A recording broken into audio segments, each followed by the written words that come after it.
Hi, welcome to the Bari Nation podcast. I almost said it. I'm just going to say it. East to West, WLS. Wow. It's so deep in my heart. It is just a part of my DNA now. I'm just going to slip up every now and then. Good Lord. It's because I was just so happy to talk to you guys. Okay, let me boop. Hi, welcome to the Bari Nation podcast, where we support the bariatric community with humor, humility, and honesty. I'm April. I'm Jason. I'm Natalie. Oh, I mean, come on. It's going to happen. It's deep-rooted. It's deep-rooted in there.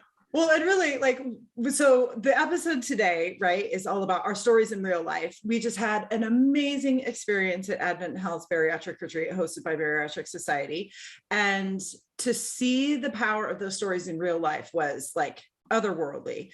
But what I think the three of us really got an extra huge love dose of is that so many people have been a part of our community and our lives forever, right? Like they even have a hard time. They're like, no, you were east to west. Like, no, he was the east and you were the west. We're like people, we just had so many long connections with people that we finally got to like put a real face to, to a name and to the comments and to the discussion. So it's just been like on my soul, really just how far we've come from the very humble beginnings of me not recording our very first podcast episode to now being 105 deep and having Natalie, you on the team. And I can't tell you how many experts. I mean, I could go on forever, but wow. Yeah, it's been real. It has been a journey, no doubt, but seeing people, talking to people, hearing people, and the way it's touched and connected with them is what brings it back full circle for us always, because, we always say like we put the information out there and just hope it sticks. Like we hope, it connects with somebody in a certain way. And, we love the feedback that we get when we get it, but it's not always out there. People just take the information and kind of keep it moving, which is fine. But when you get to actually meet people and they tell you things, like they can tell you episodes, they can tell you exactly what you said about what connected with them and why it connected with them so deeply. And it's those things that really make the impact on us that let us know we're doing what we're supposed to be doing and we need to keep pushing forward. Yeah. Mm-hmm. Well, and that is the meat of today's really conversation. So I say, let's just dive in. Let's get right to the heart of this because there's a lot. Absolutely. Yes. So first things first, what are your initial thoughts or aha moments or like reflections that you have taken away from this year's retreat? I think for myself, it was, in a way, it was more intimate. Also, even though it was bigger, I feel like I got to talk to more people, spend quality time with different people.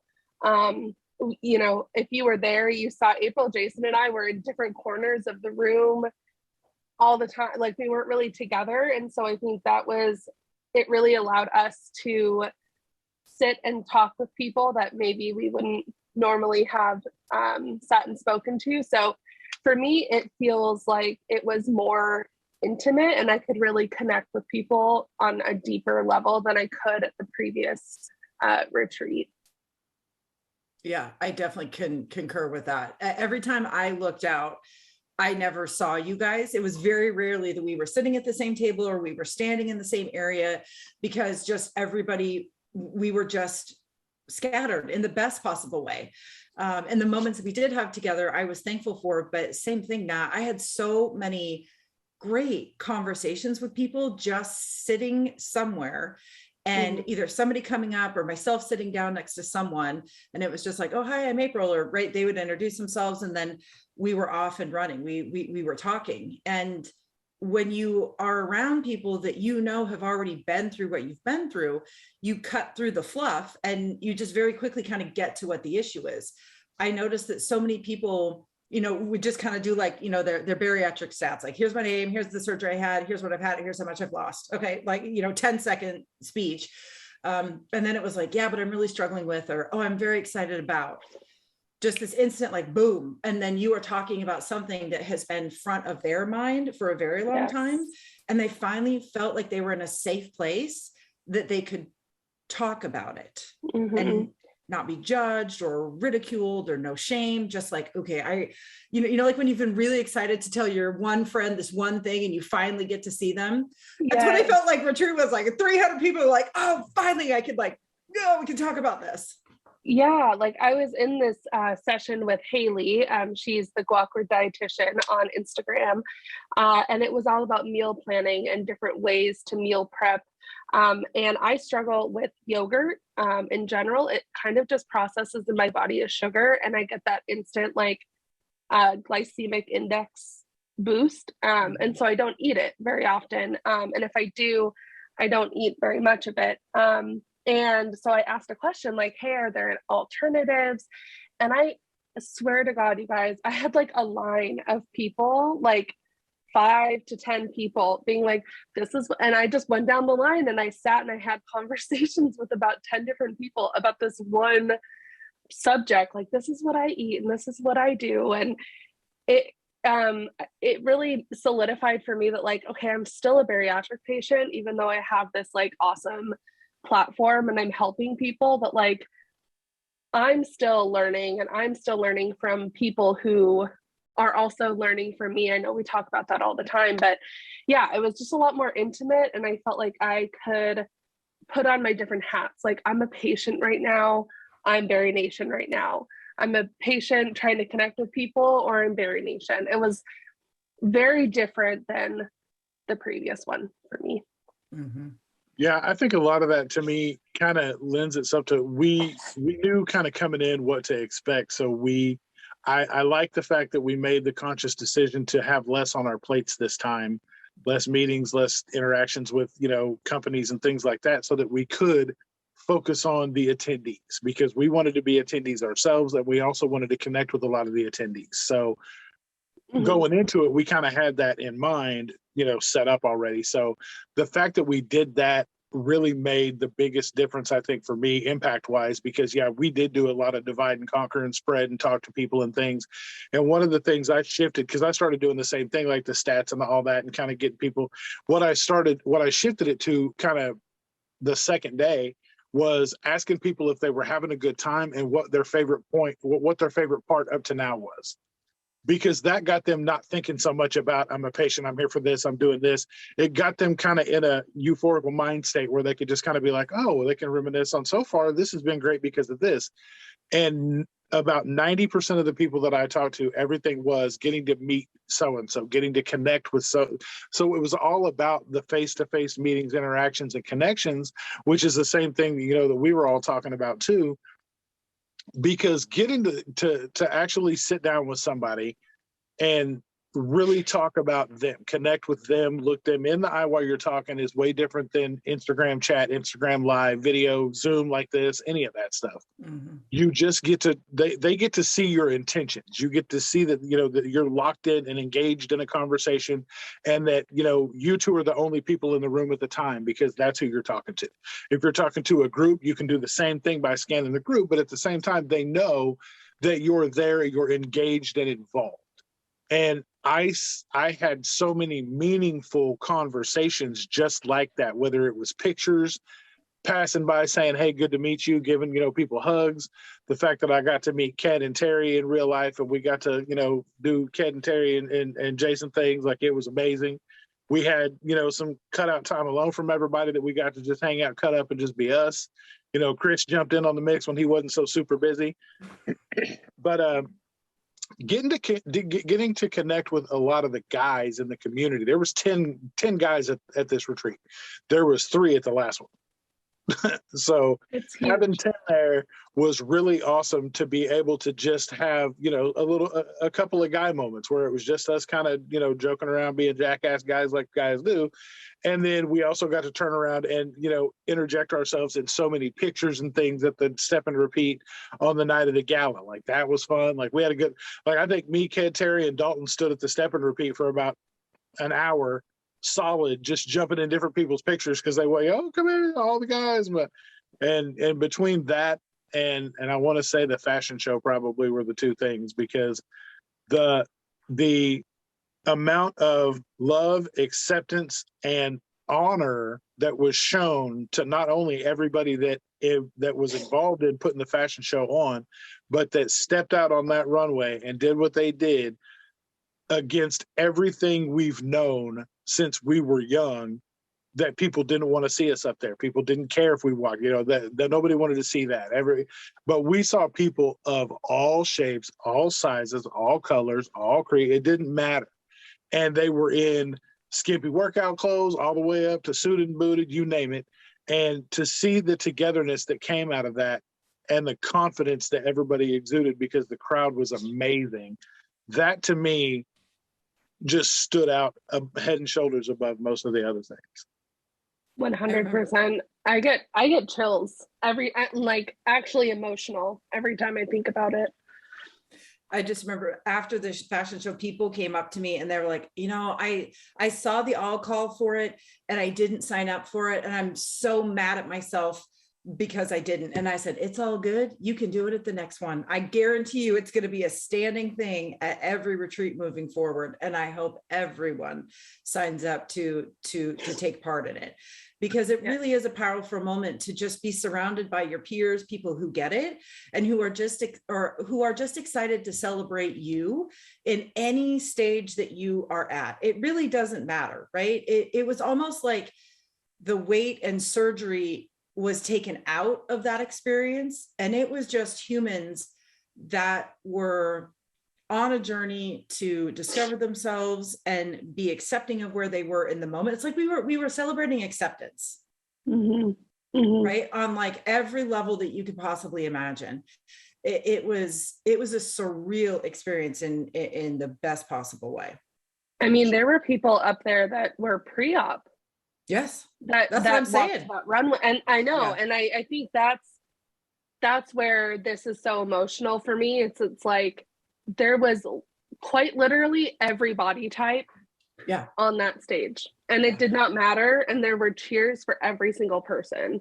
And I think that theme from that fashion show carried through the rest of the time from that point, which was such an odd thing for me, because I feel like that was a very pivotal, kind of like an icebreaker for everybody. Like, oh, hey, I have those same stretch marks. Oh, hey, my arms jiggle like that, and then everyone at the end, I feel like at the gala, like it carried over to the gala where it's like people are on the dance floor, they're like hyping each other up on the dance floor just as much as they were hyping people up on the fashion show. And I think that's the theme that kind of carried through from that point was just a sense of like acceptance and I guess camaraderie of just like, this is us, this is who we are.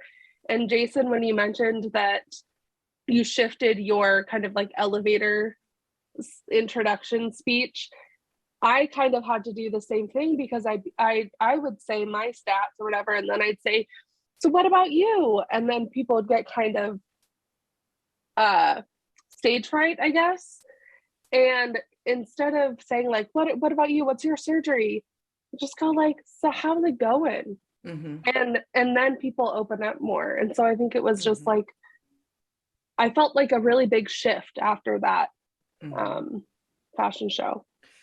And I even noticed it beforehand. So I won't name any names except ours. So Natalie, you and I were sitting with 3 other people when we first arrived there, right? We couldn't get checked in because we were super early. We were eating food, and a woman walked by us, and she said, "Oh, are you guys here for the retreat?" "Oh, yes, excellent, wonderful. Hi, nice to meet you. Sit down." Right? We were having this conversation, the 5 of us, and I remember the woman shared that she was really struggling in her journey, and that she was nervous to be there. And we, of course, attempted to, quell her fears and just let her know that all are welcome and it doesn't matter. And then she had shared with us that she wasn't sure if she was going to the gala, and she hadn't either been in a dress or she didn't bring a dress, whatever it was. She didn't bring a dress. Didn't bring a dress, was She not said, I didn't planning on- even buy a dress. I don't even think I'm going to go. Nope. Right. And I remember all four of us were really encouraging her to just pump the brakes on that. And it doesn't matter how you show up at this retreat. The only thing that matters is that you're here. And that's it. That's all that counts. But the more that you kind of meet people and that you understand that this is a safe place, like maybe it will get easier. And I kept connecting with her throughout the entire event. She was at everything. She was everywhere. She was in every session. I don't know if I ever saw her at the pool. I thought I did one time, but then she was at the gala. I was so flippin' excited about that, because what I really saw throughout the entire event is that people showed up very nervous, very kind of tight, very closed, very, I'm not sure about this, right? But everybody made the commitment to be there. So it was like, okay, like I'm here. Okay. Like this is all I'm going to do is just be here. And as the weekend went on, I just saw people open up and just experience more things and talk to more people and share more and do more. And they became very comfortable in that environment. And what really struck me is that I'm so thankful for everything online, Instagram, our Berry Nation community, all the communities that are out there, right? Because that's that very safe place to start those initial friendships, conversations, connections, right? It's safe. It's very safe. It's convenient. It's good. But then to take it to the next level, there's a lot of worry that goes with that, right? Oh my gosh, are my internet friends going to be who they appear? Am I going to be how I appear? Like, am I, all the worries, right? All the worries. And it's not that those worries aren't valid. I think the retreat was difficult for a lot of people. It was very overwhelming. There was a lot going on. There was a lot of stimuli. There was just a lot of things. But the flip side to that is that if you could toe dip yourself in a way that made sense to you, oh my God, it was just incredible to see. It was so cool to me. What I noticed is kind of everybody at the welcome party was everybody was, feeling each other out and talking to people, kind of trying to get their footing and figure out what's what. But as the weekend progressed, you saw groups of people start to grow, because everybody was kind of finding somewhere to fit in and like wherever they wanted to be, like people that they really clicked with. And you just started to see these groups of people just get bigger and bigger. And so before you know it, basically by the time we hit the gala, it was one big group of everybody that was there, because everybody was just involved. And so they were everybody was either running out to take pictures at the step and repeat, or everybody wanted to be on the dance floor dancing to stuff, or everybody wanted, it was just so cool to see how those connections, just the links in the chain, just grew and grew and grew until before you know it, it was almost a full circle. Everybody was connected, just because, once you get past the initial nerves, which like you said, are extremely valid, because a lot of people, like there was a ton of people at the previous retreat, but at this retreat, there was a lot, like a whole new group of people that had never been to any bariatric event, meetup, coffee, nothing. They haven't been to anything. So choosing this one to dive in head first and just go after it is, first off, legit. Like that's ballsy. Like high five to y'all. Like that's cool, because I'm like, wow, like it's a lot for us, and we do this. Like this, this is what we do. Like, and we were still like, man, that's a lot of people. But we did. We just like, how do you eat an elephant? One bite at a time. We took it and we conquered it all. But to see people, use this as their stepping stone into it was awesome, because I'm like, a lot of people were just like, it's my first thing I've ever been to. And I'm like, man, you hit the Mecca right here. Like, you're not going to get, this is the top. Like, you better just start making all the connections you can. Cause that's, we always get the thing where people are like, oh, you guys are lucky to be able to go and travel to all these things. And I'm like, well, we're lucky to have made the connections, but we choose to travel to all like we make concessions, we budget, we, save time off. We do all the things. Like we've cut back tremendously on spending just so we have enough, to make sure that we can hit a lot of these events, because we know how important it is for us to connect not only with each other, but other people in the community. So that's something that we made sure that we were going to do. And that was after the first event. We just knew that it had to be a priority, because the connections were so important.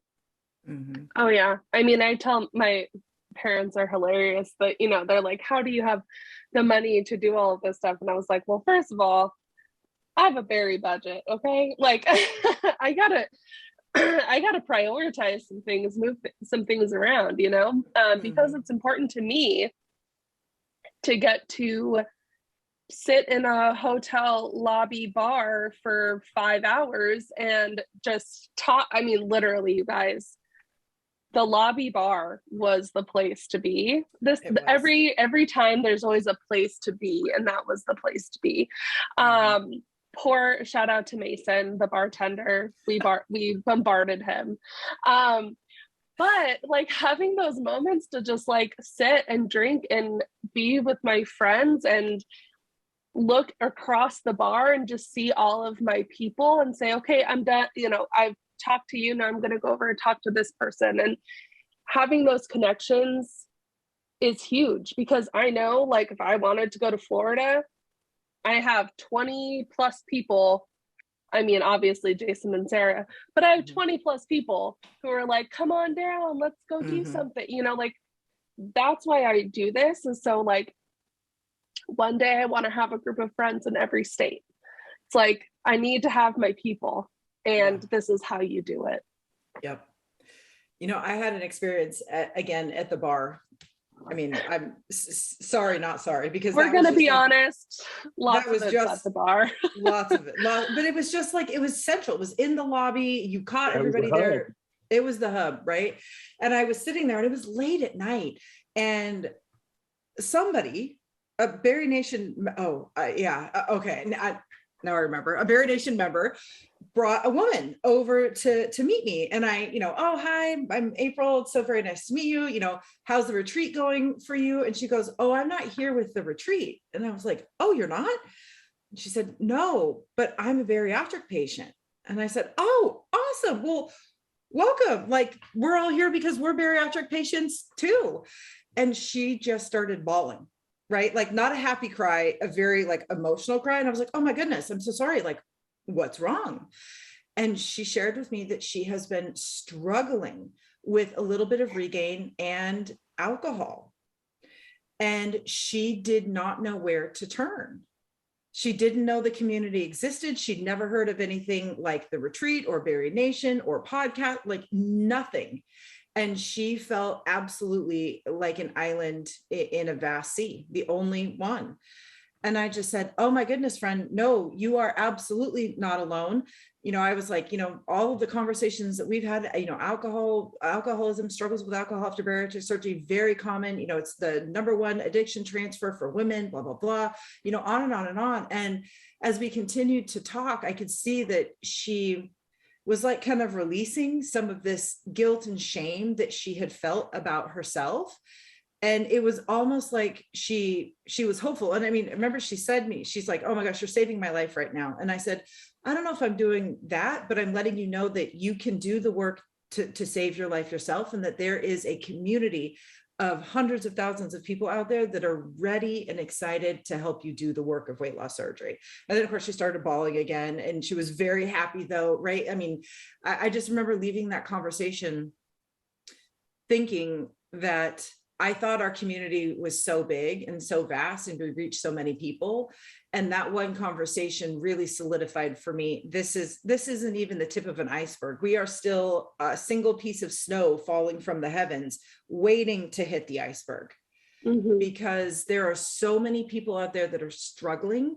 They think that they're alone. They think that they've done something wrong. They think that they're a bad human, a bad bariatric patient. They've given up on it.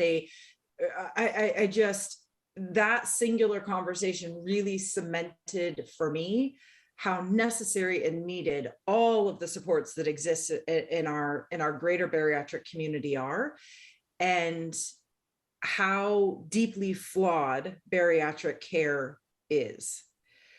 It was just a real eye-opener for me. And it just makes me so thankful for events like Retreat, for Renew, for these tiny meetups, right? Like, hey, coffee walk, these little things that people are doing. The online conversations, the lives, the VBMs, the podcasts, the whatever, all of it. People need all of it. and they need it now more than ever. And that was just a mind-blowing experience for me. Well, the amount of weight that that woman was carrying for all that time, Yeah. just in guilt and shame. I mean, she might as well have gained all her weight back, you know, physically, because the mental and physical toll that that type of mindset can have on you is the same thing. So once, you know, she starts talking to you and she kind of breaks the dam on that, I'm sure it felt like she was losing all her weight again, because she was able to get it off her chest and realize that, you know, that guilt and shame was misplaced, and that you don't have to do it that way. And that, you know, it's okay to recognize what's going on. You have to do that in order to take the next step to be able to correct the things. However, you know, this is where the best coined phrase, the space and grace, comes in, because you have to give yourself the grace. You know, you gotta fucking, you know, so you know, we're not all going to be perfect all the time. That's not what we do here. We do progress over perfection, and that's what we're amazing at, because you can always make progress. It doesn't matter how small, doesn't matter how big. The saying isn't huge progress over absolute perfection. It's just progress. If you're better tomorrow than you were today, that's progress, and that's what we ask for. Yeah. Yeah, I think it's also like that. Yeah, I guess to walk through life, and we've all felt that, right? Like that immense shame and guilt. And then to be in this kind of a community where, like, as you guys were talking, I was just thinking about when we went to Disneyland. I was like, I'm hungry. Okay, yeah, actually, we're all hungry. So we just kind of migrate and we go eat, you know, and then hours go by, and at that time, I forgot that I was hungry. And then someone said, hey, I'm hungry. And I was like, oh, actually, I'm hungry too. And like, you know, but you can eat chili dogs and hamburgers and splitting hamburgers and things. And like, I had ice cream, I had Dole Whip, you know, but like that shame and guilt for, you know, my body, which is not where I want it to be. But in that moment, I didn't have that, because I'm with people who are walking similar paths and who also have had that shame and guilt on them before. Yeah. So that just shows that, like, we need that community to ground us. Well, and I think in my brain, I thought that I would never feel that guilt or shame again. But I've continued to feel that throughout my journey, much, much less than I ever have before. But even still, I mean, you guys know, like, okay, I just have to acknowledge regain. I've been fighting the scale. Nope, this is legit regain. I am not happy here. And the first step is just acknowledging it. And you feel like you have to keep it in, that you have to keep it private, but that actually makes it heavier. It makes it worse. It makes it, it feeds it. It absolutely feeds that shame and that guilt and that thing that you're feeling. But when you just acknowledge it, like, this is what I'm struggling with, here's where I'm at, just saying it releases some of that weight and that tension, that friction that's behind it. And it's hard because before surgery, we kept that in the entire time. And now, just like everything, we have to learn how to do life differently. Doing life differently for me means that I'm just open and honest about all of the things that I'm going through. And it's difficult, but as retreat has proven, right, and as just this journey has proven, that's the best path forward for me. Yeah. Well, and I guess the best thing about it in the situation that we're in now is that when you do, like, you feel the guilt and shame coming on, but now we can actually recognize what it is, diagnose it, set it aside, dig through it a little bit, and then kind of figure out a quick path on how to, you know, not let it consume us and how we need to move forward. Because that's the data we need to be able to say, okay, this is what it is. I now have the proof that shows that I have regained weight. But I do know, because I've built my toolbox around how to get rid of this excess weight. So now I got to go back through my folders here and figure out how, you know, what point I need to start back at. Now we're going to build a plan. You start building that plan to go forward. So, I mean, that's, as before, we would just let it consume us, and we would have just kept eating or whatever it was to numb our feelings, so we didn't have to worry about it. Yeah. And I was thinking about that today, because, you know, we had the privilege of giving a talk at retreat on the all or nothing mindset. It was amazing. I literally thought everybody was there to eat. Nope, they were there for us. I was like, oh my God. I know why you thought that, my girl. I knew. Yeah, I was not They were here prepared for for that. us. Yeah, that, and it was a good topic. I have to say, but even found myself, I was like, oh my God, this is all or nothing. I'm like all or nothing myself about regain. And I was like, it's just bananas how I always think that, well, because I'm living it and I'm doing this every day, that I'm over that, or I have checked that, I've moved on from that. Oh, no. Right. It's like every new situation, I'm like, oh my God, it's this again. I think that's why I liked, excuse me, I think that's why I liked this retreat more, because it reminded me that I am still a patient. Yes. And, it's really easy when you are on a platform that we are on, our podcast, Instagram, our Berry Nation membership, and even my own Instagram, to feel like a patient still, because we are helping people. And that is a fact. We are helping people to their bariatric goals. But it gets really easy for me to forget that I'm a bariatric patient still. Mm-hmm. I'm only just over a year and a half post-op. I'm still figuring it out. And so when we go to these things, and I can sit in Laura's talk or Haley's talk or Sam, Kristen with Just Better Fiber, it's like, oh yeah, like I can still learn things, and I can I still have things that I have to work on, like meal prepping and like getting back on track, counting macros, like you, April, with regain. It's like, we're not done. There's no after. After is just life. And that this past retreat really reminded me and kind of grounded me in that like, I'm not just like done, because I do feel like I'm done, but I'm not. No. Yeah, it's very much been kind of that feeling for me. I feel like life is normal now, but life now doesn't look a lot like what life used to look. There are parts of it that are coming back. And I think that's where some of my regain is coming into play. But I also know that I just have to do the bariatric things all the time. Right. And not perfect, like what you said, Jason, right? But I have to just do them all the time. And it's okay if I miss a day or a meal every now and then. But if I'm doing that consistently, then I'm living a life that's not aligned to my bariatric goals. And I'm at a weight now that just doesn't feel right for me. I'm metabolically well. That's wonderful. Great. But I still don't feel like myself. And that indicates that I still have more work to do. And the other great thing too about this community is that there are people who I can instantly connect with who are 10, 15, 20 years post-op.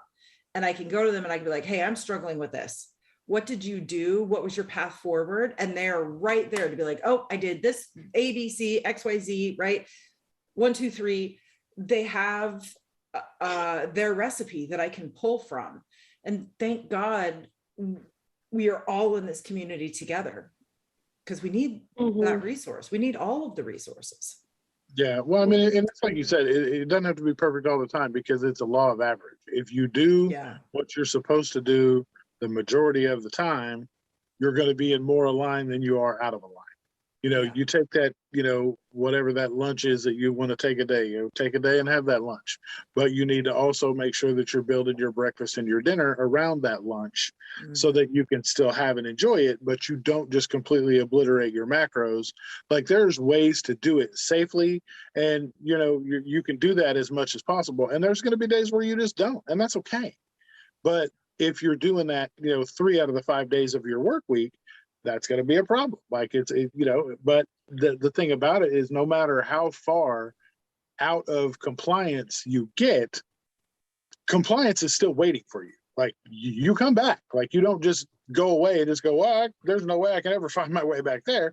Like, because that's not true, because you've been at the lowest weight that you wanted to be at, or however whatever's a good feeling for you, whatever that number may be, you can get back there because you were there and you remember what it took to get you there. So you may have to go back to weighing your food. You may have to go back to tracking. You may have to go back to doing, there's ways to get back there. You have the tools to do it.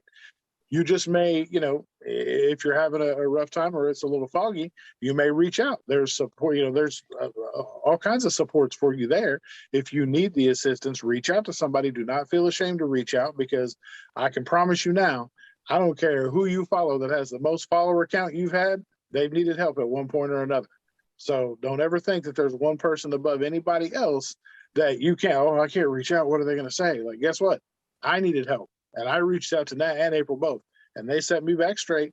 And just so trust and believe, like, it can happen to the best of us, and there's somebody there waiting to help you get back on track. Yeah. I think you said it at the all or nothing talk, Jason, and compliance is just one decision away. Like, compliance is the next decision. That's it. And yeah, it is, right? It is so simple. But if we don't have these opportunities to connect, either digitally or in real life, we think that we're alone. And we are. And we know that it's scary to share your story. We know that it takes a lot to get to the point where you feel like you can. But, the flip side to that is you open yourself up to the help, love, and support of a giant, thriving, growing, excited community. I mean, I literally we have a group chat with a couple others. I literally talk to them more than I talk to my best friends that I've known for 15 years. Yeah. I mean, there's just something about having a space to go to when you're like, you know what? I had a really crummy day, and all I've eaten today are 3 peanut butter and jelly sandwiches, full fat, full sugar, white bread, like whatever. And they're like, okay, yeah, so what are you doing tomorrow to, like, Yeah, get back on track? That's cool that you had that moment, but like, let's move on. And that's only solidified by going to these events. And I know not everyone can make it. I do know that. But start them in your area. Get some friends together that you've been talking to online and say, let's plan a trip. It doesn't have to be this big, grandiose thing. Nope. But it could be coffee. It could be a walk. It could be meet me at the beach. It could be. But if you're not together, like if you're on different parts of the world, say, hey, let's pick a long weekend and let's go plan a trip somewhere. Like, let's do something. Because it's worth it. And once you have that one long weekend, that cup of coffee, that walk, it'll solidify that this is your family. It's not just an online community. Yeah. Yep. Yeah, I talked to somebody from Australia that was at the retreat, and we had Sophie come from London, and those two connections were really awesome. We've met Sophie before, but still love her to death. But getting to talk to, the woman from Australia, she was telling me, she was like, you guys really need to come to Australia because there's nothing there. Literally nothing, no support, no help, no assistance, no nothing, no groups, no anything there. And that made me hurt because she's like, I know there's a ton of patients there, but there's just no support. And that's the worst thing we could hear because, that's what we do. So it's like, it's very sad to think that there's just a whole country, a few, continent, country, whatever, people that just don't have the support. Yeah. Well, and we know how detrimental that is. We talk to people every day about it. But I just know the louder our voices grow and the more united we become as bariatric patients, we will force the change. They will not be able to not listen.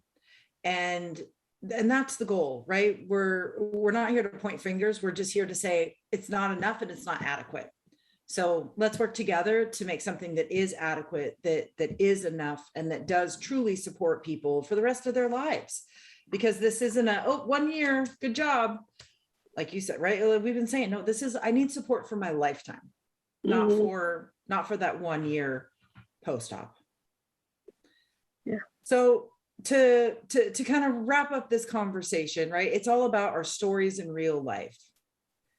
what what nugget of wisdom or piece of encouragement could we pass along to our friends that are maybe nervous to make these connections in real life for the first time? I say that we understand that the nerves are going to be there. The nerves are valid. We understand that you think that people may not get you. You may think that you may not get them. You may not think you need to be outside of your box and meet people or, get out of your shell. But I can tell you from our experiences, from the smallest meetups to the biggest stages, they have all been life-changing for us in some way or another. From the very first local or Florida meetup that my wife and I attended and came away with, 20 new really close friends that we call all the time and talk to, and anytime we're in each other's area, we see each other, to, going to retreat and coming home with, 250 to 350 new best friends. Like, it's just like, it just adds so much to your life that you didn't know you needed, wanted, or that you were missing out. Like, I have a very vast, diverse group of friends that I'm blessed to have from the time I was 2 years old. I've known some of my friends to friends that I met at retreat. And I can promise you that there's room for everybody. And every one of those people are going to change your life for the better in some way, shape, or form. Yeah. Mm-hmm. Yeah, very similar vein to Jason. I think taking the risk can only add to your life. It's not going to take anything away. All you can do is just gain more people that are your people, that understand you on a level that I don't think you will understand until you go to these events. And like we said, I mean, my first time meeting anyone in the bariatric space was actually with Stephanie, One Hungry Mother. And I was weeks post-op, and we just went on a hike and we just talked. And then it was going over to April's house with Stephanie, and we just hung out and talked and did, activities. But the way that it just adds to your life is immeasurable. And I have been thinking about this a lot lately, which is funny because I'm very single. But I was like, man, my wedding list is going to be really long. Right? I'm going to have like 1,000 people attending my wedding, and that's okay. I'm okay with that. I just got to save now while I'm still single, I guess. But do a potluck style. Yeah. It's going to be potluck style out at the Gorge in Washington. Like, I got you. I'll cook for everybody. I got you. That's what I do. It's good for mass amounts. I don't eat any of it, so we're safe. But I mean, ever since I've started, dipping my toe more and more into this bariatric community, the more it's just added to my life, to the point where I posted a reel about this, but it's like, I really love my life, and I can't believe that I have the people that I have in my life. Mm-hmm. It is. Well, it's funny because even as you date and as a couple of other people that we're in that group chat with are dating, that's one of the things that come up now is that they have to pass the test of the Berry family. Like, you can't just bring anybody in. Like, you got a bunch of big brothers and sisters waiting on you, looking in like, hey, what's going on over there? Well, what's happening? Mm-hmm. Oh yeah, I mean, Sarah, Jason's wife, and I had a conversation because I was like, yeah, I'm starting to date again, and she's like, oh, that you're gonna have to bring him by Jason. And I said, oh my gosh, so you mean I have my own dad? Mm-hmm. Now I got to bring him by Jason. And she's like, oh yeah, and me. So we've got 2 moms, 2 dads to go through. And I was like, all right, that's what I got to do. But it's real. I mean, like, I have some people in my life that are like my aunts and uncles and like very fatherly figures in my life. And it's literally this experience and meeting these people, it's only added to my life. Yeah. Yep. And my suggestion is on the same veins. You don't know what you don't know. Try it one time. Just commit to doing it once and see what happens. And when I really think back on, now we've had the privilege of going to both of the Bariatric Society's retreats. We went to the first one and we're blown away. And we said, we want to do this again. What went for us, right? What went well, what didn't go well. And we were able to tweak and make adjustments between that one and the second one. And now as a group, we've sat down, we've had the same conversation. What went well, what didn't, what are we going to tweak next time, right? So that one time was just enough to go, we want to keep doing this, right? This is important. This feeds our souls as patients. This, feeds our desire and our goal and our mission to help others. So just because you try it one time, don't think it's not right for you if it didn't go perfectly. Try it one time. And then you're going to go, oh, okay, I want to tweak this. I want to do this differently. I want to, right? But I don't think you're going to say, I never want to do it again. The people are too loving. They're too kind. They're too nice. This community is too ready for these types of connections. It's like potato chips. You can't just have one. No, you can't. Yeah, no, you definitely try a couple of different things, and maybe the biggest stages aren't ready. You're not ready for that yet, and that's fine. Do a smaller meetup. Put on a smaller meetup. Like if you're that worried about it, find somebody you connect with online already. If they're close to you, meet halfway. Do whatever you want to do. Like just get together with people, because the level of connection you get from somebody who's been where you are is just different. And that we keep saying it and you hear it all the time, but until you've actually experienced that type of connection in person, like we know people that at this retreat that have been talking and been friends for years that just got to meet for the first time at this retreat. And I mean, you want to talk about somebody that had a deep connection that now has a very deeper connection. We saw that firsthand and it was amazing. Yeah. Yep. Saw that with a couple people. Yep. Just do it. We encourage, it's the Nike slogan, just do it. Just do it. And then let us know how it went. Because or seek us out if we're there. Oh yes. That's really, that's the best. Yeah. Well, my friends, as always, we've had an amazing conversation. I am out of water. You beat me. I still got I got 8 ounces left. I'm recovering from being sick. I am like 80% water at this point. I'm so tired of water. Oh my gosh. It's doing you good. Well, as always, you two, thank you for coming together to have an amazing conversation, because every time we do this, I learn something new, which blows my mind. But I should stop being surprised at this point. Shouldn't we all? Shouldn't we all? Jason, my friend, you want to take us out? Yes, ma'am. Just thank you guys. Actually, thank you both for being here in my life, connected with me the way that we have. You guys are the family that I never knew I needed and could not live without, period, from this point moving forward. Like there's not a day I can't see myself having you two in my life. It has been the most amazing connection. And that's just completely outside of Berry Nation and everything that we've built together. Just specifically having you two in my corner means more to me than either of you could ever know. And so I thank you both. And thank you to everybody who has continued to like, share, subscribe, pass the word, because we're growing by word of mouth from all of you amazing individuals that just tell people what you've experienced by coming and hanging out with us. And we can't thank you enough for that. We appreciate that to the ends of the earth. So thank you guys for doing that. And just remember, at the end of the day, you've got this, we've got you, and we'll see you next time. Bye, friends. Bye. Bye-bye.